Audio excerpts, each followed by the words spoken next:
Uma das piores coisas que pode acontecer é você fazer uma sessão de um tratamento de canal, um paciente, independente de terminar em sessão única ou não, e esse paciente ter uma dor horrorosa que você não consegue nem controlar com medicação no pós-operatório, tá? Isso daí é uma situação de flare-up, essa exacerbação, né? Esse exagero nessa dor que vai muito além daquela expectativa de dor pós, de incômodo pós, que a gente pode ter realmente depois de um tratamento endodôntico. E aí, você pode me perguntar para a Fernanda, e aí, o que eu faço para prevenir? Existe um protocolo que eu possa seguir, que vai me ajudar? Aproveitando hoje que eu estou num dia super especial aqui, falando na minha casa aqui na Unicamp, e aproveitando, depois de ter assistido uma palestra, palestras ótimas o dia todo, de colegas sensacionais, e especialmente do professor Eduardo Dias de Andrade, que ele abordou exatamente essa questão de controle de dor em endodontia, e numa dessa ele trouxe exatamente esse questionamento, né? De qual que é o protocolo, então, que você pode ter, né? O que será que eu posso fazer para evitar que aquele meu paciente que buscou exatamente como melhorar aquela questão de dor ou como pegar e se aliviar, né, daquela situação de estresse, daquele sofrimento, como que eu posso ajudar, ou até mesmo aquele paciente que não chegou sem dor nenhuma, né? E é um caso, esse talvez seja um dos piores, o paciente assintomático, e aí que depois de uma sessão de atendimento com você pode ser colocado nesse quadro dessa agudização. Então, o que que eu faço? Será que existe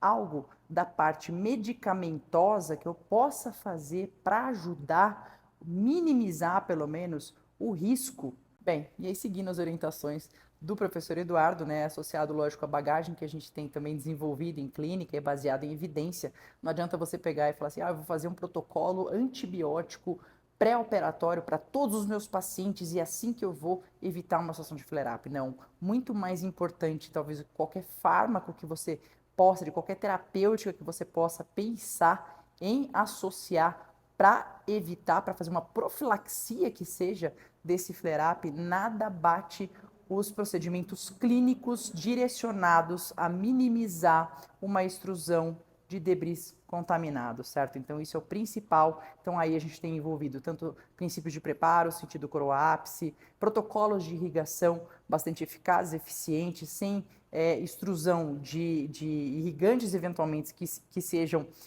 substâncias tóxicas, né, tem um alto grau de toxicidade, ou até travamento de agulha dentro do canal, né, que você consiga fazer um protocolo de irrigação adequado para remoção mecânica realmente desses debris contaminados, que quanto mais você remove no procedimento de irrigação e sucção, menos você tende a extravasar e correr esse risco de flare-up. É claro que existem outros fatores associados, o perfil da microbiota envolvida, as variáveis relativas ao paciente, ao organismo, à defesa do hospedeiro. Então, existe algo assim que da parte terapêutica, né? Num caso em que a gente fala assim, poxa, esse paciente aqui, ou esse caso, seja lá o que for, eu tenho uma expectativa de extrusão maior, seja por uma calcificação que você às vezes tem que fazer um protocolo de uma ampliação anatômica progressiva ou canais com múltiplas curvaturas e múltiplos planos e muito atrésicos, que você pode ter uma expectativa de extrusão maior de debris, algo sugerido aí então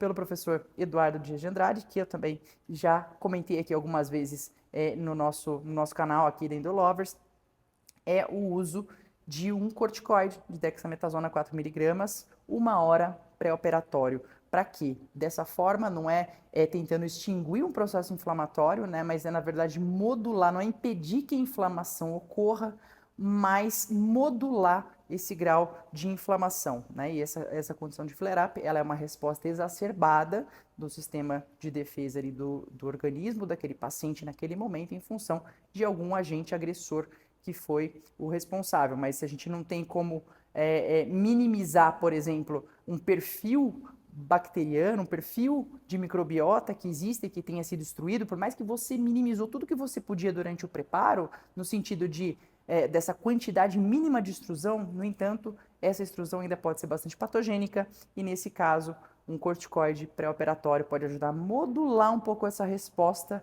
do paciente no pós, às vezes sendo de forma suficiente para esse paciente ele não responder de uma forma tão aguda, colocando numa situação de flare-up, mas sim só no desconforto que a gente consegue manejar de maneira muito mais previsível com o uso de analgésico no pós-operatório. Tá ok? Um grande abraço para você, um grande beijo. A gente se vê na próxima.